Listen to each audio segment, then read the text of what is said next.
네, 안녕하십니까. 더불어민주당 원내대변인 광주 동구남구가 국회의원 윤영덕입니다. 오늘의 원내대변인 브리핑입니다. 의대 정원 확대 문제로 의료 공백이 발생해서는 안 됩니다. 공공의료 개선을 위한 장이 되어야 합니다. 의대 정원 확대를 놓고 정부와 의협이 정면 충돌 양상으로 가고 있습니다. 하지만 의료계와 정부 강대강 대치에서 피해를 보는 것은 제때 치료받지 못하는 국민들입니다. 집단행동 강행 때문에 반년이나 기다린 수술 일정이 미뤄지고 제때 치료받지 못하는 환자들의 사정이 속속 전해지고 있습니다. 어떤 경우에도 의사가 환자의 목숨을 볼모로 현장을 떠나겠다는 무책임한 선언을 해서는 안 됩니다. 그러나 정부도 의사를 매년 2,000명씩 5년간 1만 명이나 늘리겠다는 증원 계획 외에는 제대로 된 대안을 제시하지 못하고 있습니다. 정부가 말한 적정 의료 인력과 2,000명 증원이 어떤 근거로 나온 것인지도 제대로 설명조차 하지 못합니다. 국민들이 절실히 원하는 공공의료, 필수의료, 지역의료를 어떻게 확충할 것인지에 대해서도 명확한 설계가 보이질 않습니다. 이래서는 의료계를 제대로 설득할 수 없습니다.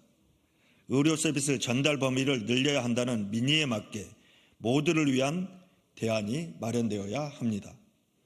윤석열 정부는 의사 몰아치기로 문제를 해결하려 들지 말고 대화를 통해 설득해 나갈 것을 촉구합니다.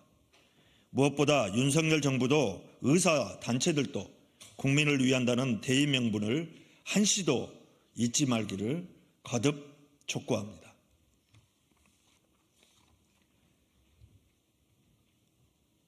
건국전쟁 홍보, 윤석열 정권은 정권 차원의 역사전쟁을 벌이려고 하는 것입니까?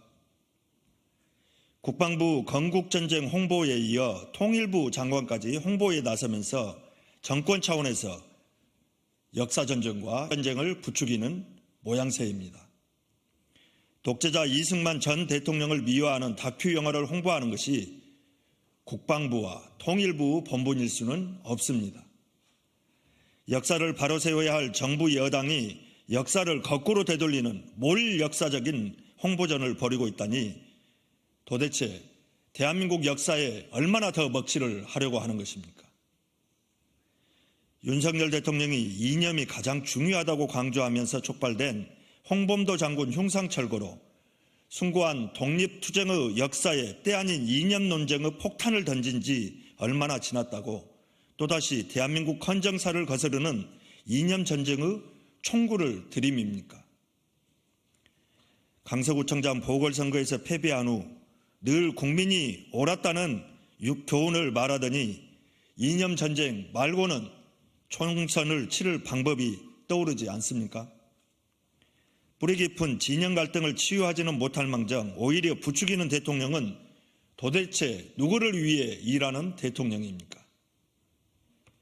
제 아무리 정부와 여당 정치인 모두가 이념 전쟁에 매달려도 전쟁 속에서 국민을 버리고 도망치고 민주주의를 헌신짝처럼 내동댕이 친 독재자를 정당화할 수는 없습니다. 헌법 전문에 담긴 4.19 정신을 부정하고 독재자를 찬양하면서 국민에게 지지를 호소한다니 정말 후한무치한 정권입니다. 이승만 전 대통령이 국민의 심판을 받았듯이 윤석열 대통령 앞에도 국민의 심판이 놓여 있음을 경고합니다. 감사합니다.